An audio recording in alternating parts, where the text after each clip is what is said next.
அன்விதாமே அந்த ப்ரொசீஜர் மூலமா பிரெக்னென்ட் ஆயிட்டு இருப்பா. அதை சித்து கிட்ட சொல்லலான்னு போயிருப்பா. அப்ப அவன் ஃப்ரெண்டு அன்விதா கிட்ட சித்தோட லைஃப்ல வராதீங்கன்னு சொல்லியிருப்பா. அதனால இப்ப அன்விதாவுமே யூகேக்கே கிளம்பி போயிடுறா. அவன் நினைச்ச மாதிரி பிரெக்னென்ட்டுமே ஆயிட்டு இருப்பா. ஆனா அவ ரொம்ப தனிமையா இருக்க மாதிரி ஃபீல் பண்ணிக்கிட்டு இருக்கா.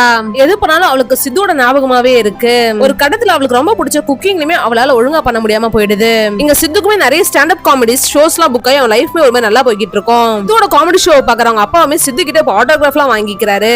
சித்தோட அப்பாவும் சித்து கிட்ட இப்பெல்லாம் கரெக்டா டயட்லாம் மெயின்டைன் பண்ற, ஒழுங்கா ஜாகிங் எல்லாம் போறே, இதெல்லாம் அன்விதாவை மறக்க முடியாம தான் பண்ணிக்கிட்டு இருக்கியா அப்படின்றத கேக்குறாரு. நான் என்னப்பா பண்றது, அந்த அக்ரிமெண்ட் படி நான் அன்விதாவை கான்டாக்ட் பண்ண கூடாது, அவளுக்கு எப்படிப்பட்ட பர்சனை பிடிக்குமோ அந்த மாதிரி நீ இருந்ததால தான் உன்னோட குழந்தைய அவ வயித்துல சுமந்துகிட்டு இருக்கா. அப்படி பாக்குறப்ப அவ உன்னை லவ் பண்றா. ஆனா வெளிய இருந்து கிடைக்கிற அன்புல உண்மை இருக்குமோ இருக்காதுன்ற பயம் தான் அவளுக்கு. அதனாலதான் அந்த அன்பை அவளுக்குள்ளே அவ தேடிக்க பாக்குறா.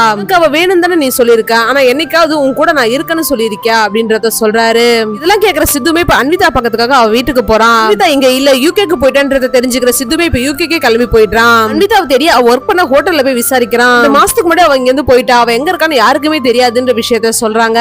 சித்துவும் அன்விதாவை எப்படி கண்டுபிடிக்குதுன்னு தெரியாம யூகேல சித்தோட ஸ்டாண்ட் அப் காமெடி நடக்குது அன்விதாக்கு தெரிஞ்சதுன்னா கண்டிப்பா அவ வருவான்னு சொல்லிட்டு யூகேல நிறைய ஷோஸ் நடத்துறான். ஆனா அன்விதாவை கண்டே பிடிக்க முடியல. யூகேல ஒரு சின்ன மூலையில இருக்க ஒரு கேஃபேல அன்விதா ஒர்க் பண்ணிக்கிட்டு இருக்கா. அன்விதாவும் அவங்க அம்மாவோட போட்டோ கிட்ட நான் துணையோட தான் இருக்கேன், ஆனா துணையை விட்டு அந்த மாதிரி ஃபீலா இருக்குமான்னு சொல்லிட்டு அழுது ஃபீல் பண்ணிக்கிட்டு இருக்கா. இங்க சித்துவும் அன்விதாவை தேடி அலைஞ்சிக்கிட்டு இருக்கான். எங்க சித்துவோட ஃப்ரெண்டும் சித்துக்காக ஒரு கேஃபேல இருந்து ஒரு பஜ்ஜி வாங்கிட்டு வந்து கொடுக்குறான். சாப்பிட்ட சித்துக்குமே இது கண்டிப்பா அன்விதா தான் பண்ணிருப்பான்றது புரிய வருது.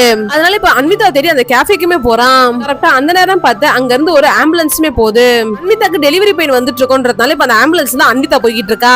அன்விதாவை பாக்குறதுக்காக அந்த ஹாஸ்பிட்டலுக்கும் போறான். அங்க இருக்கவங்க சித்துவை உள்ள விட மாட்டேங்கிறாங்க. நீங்க யாரு, அவங்களோட பாய் ஃப்ரெண்டா இல்ல ஹஸ்பண்டான்றத கேக்குறாங்க. இங்க அன்விதாக்கும் சித்தோட வாய்ஸ் கேட்டுட்டு இருக்கோம். அதனால இப்ப இருக்கவங்க கிட்ட இவர்தான் இந்த குழந்தையோட அப்பான்றத சொல்றா. அந்த குழந்தையோட அப்பா சித்து தான் ரெஜிஸ்டர் பண்ணிருப்பா. சித்துக்குமே பயங்கரமா ஹாப்பி ஆயிடுது. அன்விதாக்கு டெலிவரியுமே நல்லபடியா நடந்து முடிஞ்சிட்டு இருக்கோம். இவங்க ரெண்டு பேருமே ஒன்னா லைஃபை ஸ்டார்ட் பண்ணிடுறாங்க.